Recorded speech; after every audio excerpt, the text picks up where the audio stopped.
Le peuple en ce jour sans cesse répète ah ça ira, ça ira, ça ira. Malgré les butins, tout réussira. On parle beaucoup d'activisme aujourd'hui. Et c'est vrai qu'il y a une dynamique de ce point de vue-là. Et pourquoi je dis que le syndicalisme s'est construit sur cette fusion? Pour moi, le militantisme, c'est un engagement durable, un engagement dans la durée, avec un arrière-plan politique et social. L'activisme, c'est des modalités d'action, des modalités d'intervention, à un moment donné, qui s'appuient sur des systèmes ou sur des pratiques de désobéissance et de transgression. Et il me semble que l'un ne doit pas être séparé de l'autre. Parce que si l'un est séparé de l'autre, si l'un se considère autosuffisant en étant militantisme, eh bien il devient syndicalisme bureaucratisé. S'il pense se suffire à lui-même en étant syndicalisme activiste, il ne s'inscrit pas dans la durée. Voilà. Et donc j'en appelle à la fusion des deux. Et à l'usage aussi, je ne suis pas, quand je dis ça, ça ne veut pas dire que je suis contre le droit. Je suis contre le droit tel que la CGT dans son histoire l'a longtemps utilisé, c'est-à-dire un outil instrumentalisable à certains moments. Et si cet outil peut être instrumentalisé à certains moments, on le fait. Mais on n'en fait pas une fin en soi. Il est là le problème. Si on en fait une fin en soi, en effet, on s'auto-neutralise. Si on en fait juste un outil, là, on s'en sert. Il y a des tas de discours là-dessus de dirigeants historiques de la CGT qui expliquent cela en disant aux militants, mais le droit, utilisez-le, il n'y a pas de problème. Dès lors que vous considérez que ça s'inscrit dans le cadre de la lutte et que ça peut être utilisé dans le cadre de cette lutte.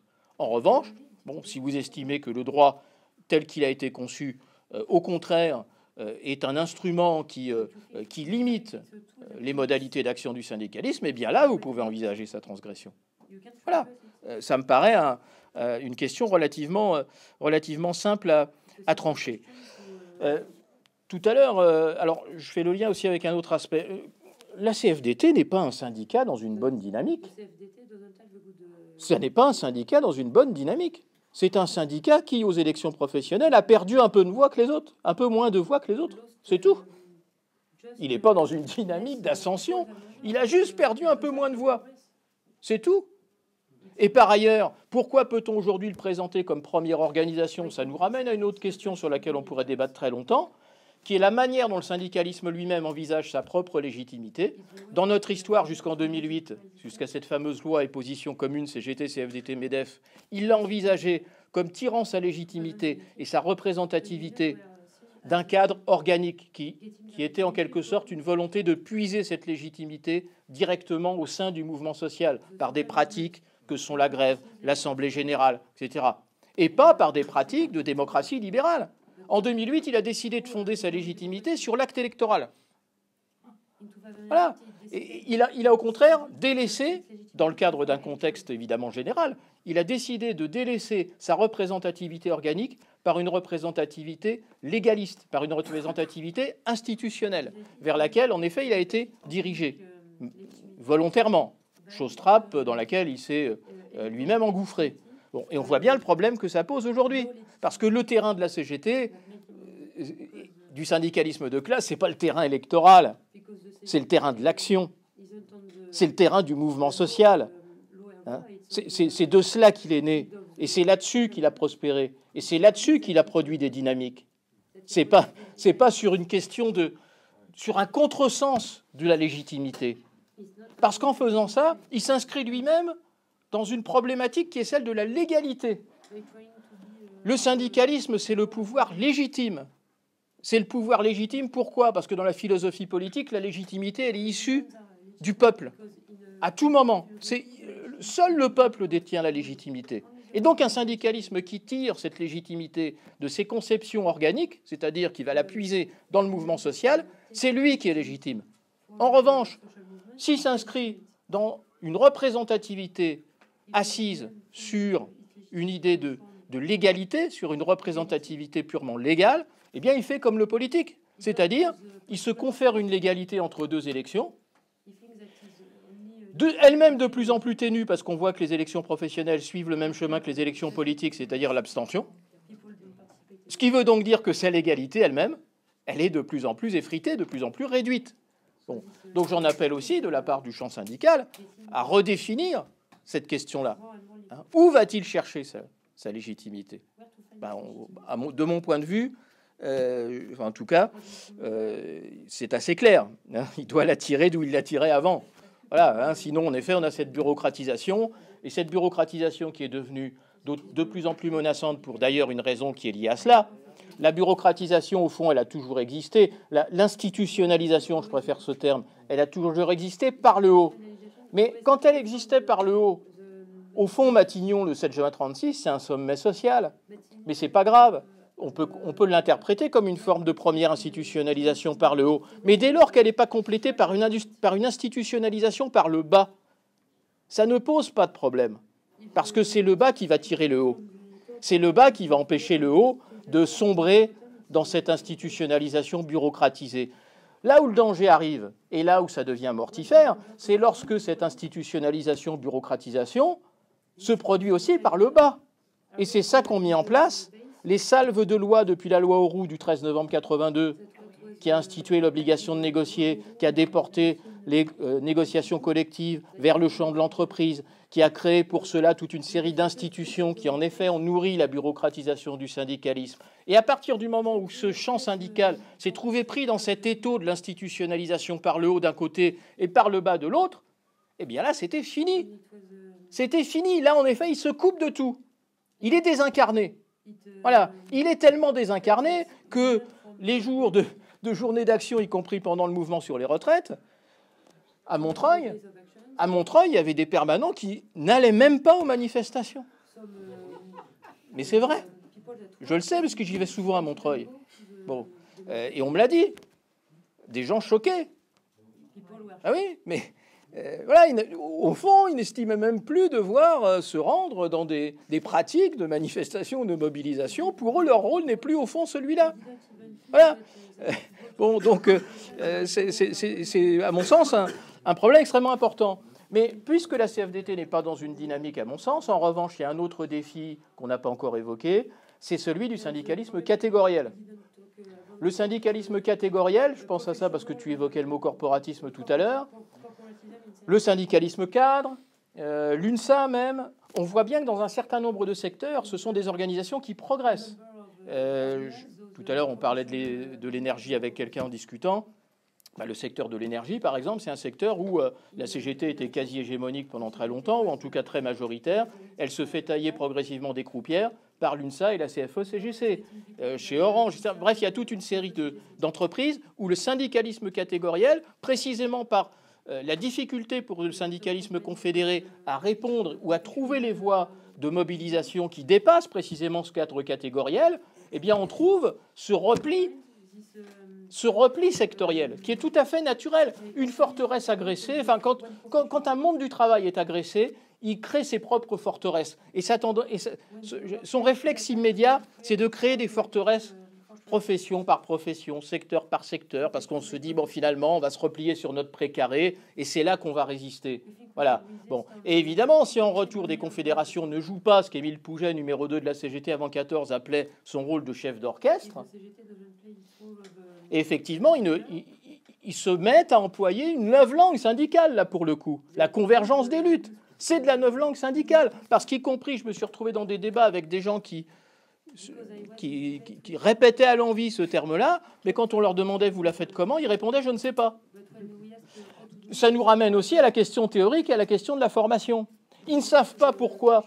Ils ne savent pas parce qu'ils ne sont pas capables de conceptualiser ce que vit le monde du travail. Ils ne sont pas capables de le faire parce qu'ils ont perdu une partie de la bataille hégémonique et parce qu'ils n'arrivent plus à penser avec leurs propres mots, ils pensent avec les mots des autres.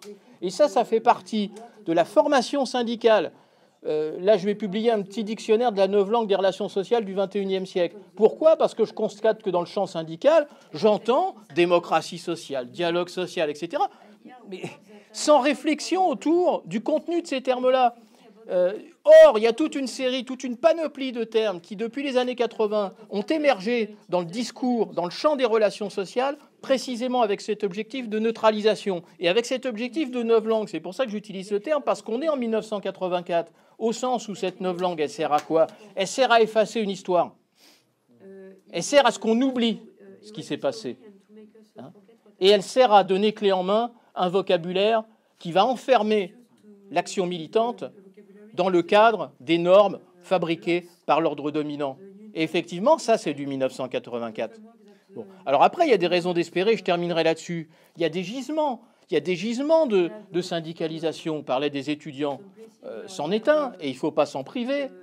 Hein. Il faut d'autant moins s'en priver qu'on voit ce qu'est devenu l'UNEF, le syndicalisme historique de ces étudiants. Parce que aussi, ce sont souvent des travailleurs, tu l'as dit.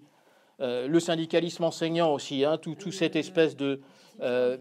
comment dire, de paix des braves en 1947, hein, quand le syndicalisme enseignant est parti dans l'autonomie plutôt que de choisir la CGT ou FO, tout ça c'est fini. Hein. La CGT doit investir tous les gisements qu'elle peut avoir devant elle. Et il y en a.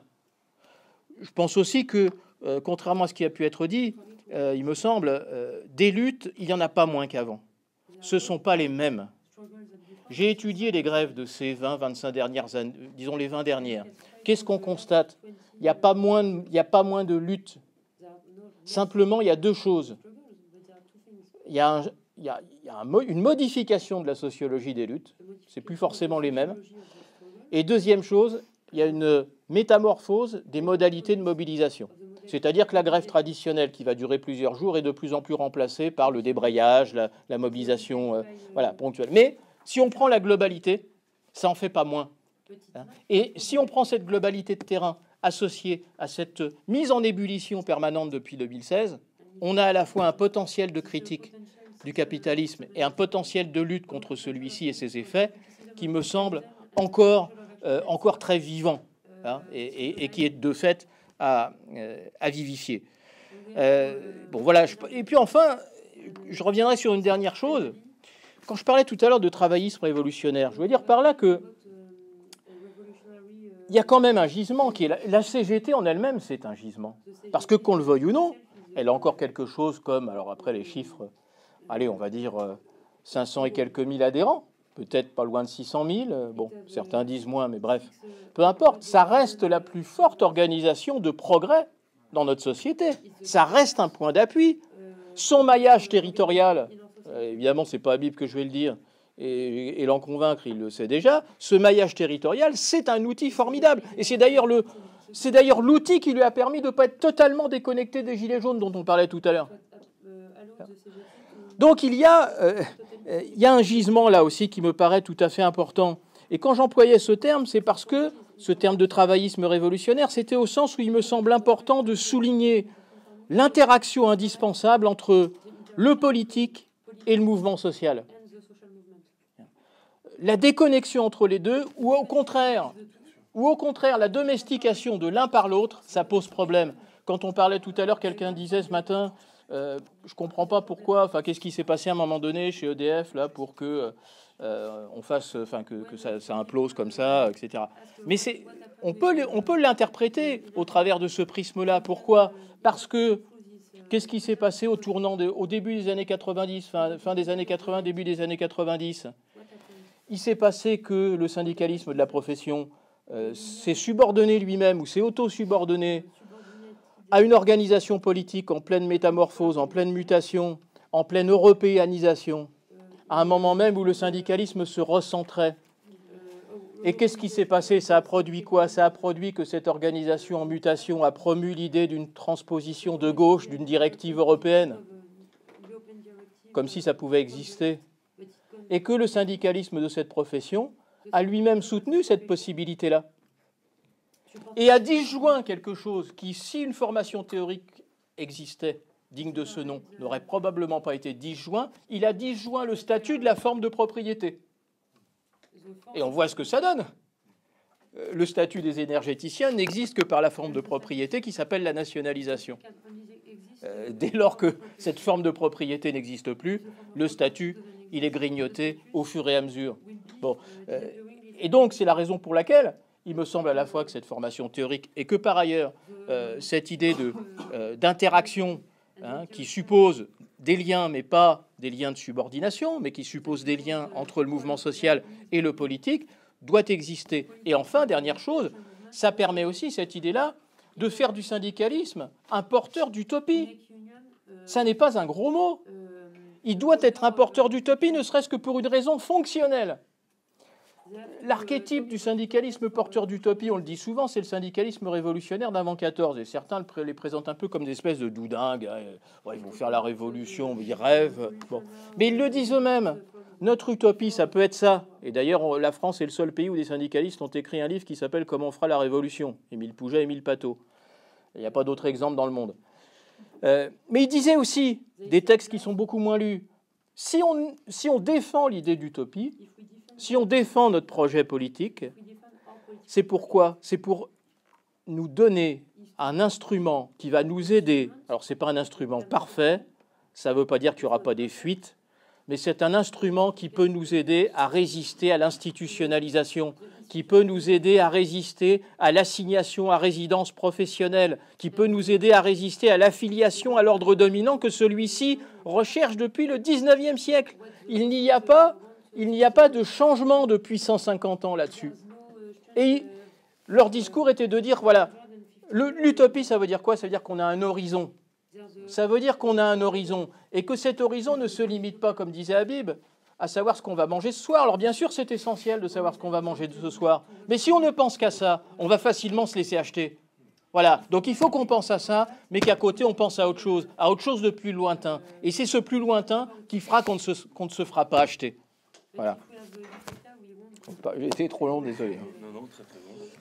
Ça fait un pont, je vais rebondir sur le point politique, juste là un petit peu pour ça, c'est Stéphane l'a bien dit et rappelé, même il y a énormément de luttes, toujours en France, de luttes syndicales, de grèves, de rassemblements syndicaux, interpro, de manifestations, mais avant tout de grèves, et même parfois on le voit pas forcément, c'est pas toujours des grèves, mais des luttes qu'il y a dans les entreprises et qui prennent pas forcément la forme de grève.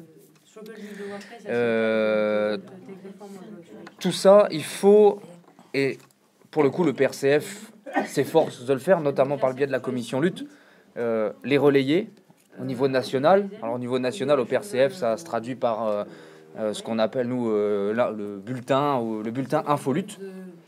Moi, ce que j'en appelle également, ce que je pense de toute manière beaucoup d'organisations, autres que le PRCF également, s'efforce aussi de le faire, mais il faut également relayer tout ça, j'ai envie de dire aussi départementalement, ou en tout cas le plus localement possible, pour qu'il n'y ait pas seulement, même si c'est déjà essentiel et très bien, mais qu'il n'y ait pas seulement les grandes grèves ou les grèves dans les grandes entreprises ou les grands monopoles capitalistes qui seuls surgissent parce que effectivement parfois il peut y avoir un peu plus la lumière dessus, et notamment parce que il y a souvent ou parfois quelques vautours politiques de quelques horizons qui viennent en profiter politiquement et du coup en même temps on va dire malgré eux apportent une certaine lumière, mais pour essayer de la prendre pour eux. Donc il me semble qu'on a tout intérêt à continuer à mettre ça en lumière au niveau national, à mettre ça en lumière le plus localement possible derrière, parce que justement le point que je développais moi dans ma courte intervention tout à l'heure, c'est-à-dire le fait qu'on est aussi en tant que syndicaliste de classe, selon moi, la tâche aujourd'hui nécessaire de la reconstruction communiste, ou tout du moins d'avancer sur la réflexion, en tout cas dans les rangs du syndicalisme de classe, la réflexion sur la reconstruction du parti communiste de combat, comme un outil de classe supplémentaire pour articuler les luttes du syndicalisme de classe. Et ce parti, il devra avoir ce rôle idéologique, pour porter le combat politique contre les causes des maux du monde syndical actuel, les différentes problématiques ou maux MAUX, bien sûr, qu'on évoque depuis tout à l'heure. Et donc, pour qu'on puisse, contre ça, qu'on puisse nous fédérer sur le tous ensemble en même temps, pour construire le tous ensemble en même temps autour des outils d'analyse et de lutte des classes qui sont les seuls, au fond, à pouvoir apporter une possibilité de victoire. Et bon, bah là, on n'a plus trop le temps. Je sais qu'il y a des camarades... Yanis en a déjà parlé ce matin. Je sais qu'il y a d'autres camarades qui pourraient aussi en parler. Habib en a également parlé. On en a parlé à table et tout ça. Les victoires, quand on s'en donne les moyens et qu'on est armé intellectuellement et idéologiquement des bons outils d'analyse, et que ces outils-là, comme n'importe quel outil, on les utilise. On les utilise pour construire quelque chose. Et la victoire, en tout cas, n'arrive pas comme ça de fait, mais en tout cas, elle devient à portée de bras et à portée d'outils.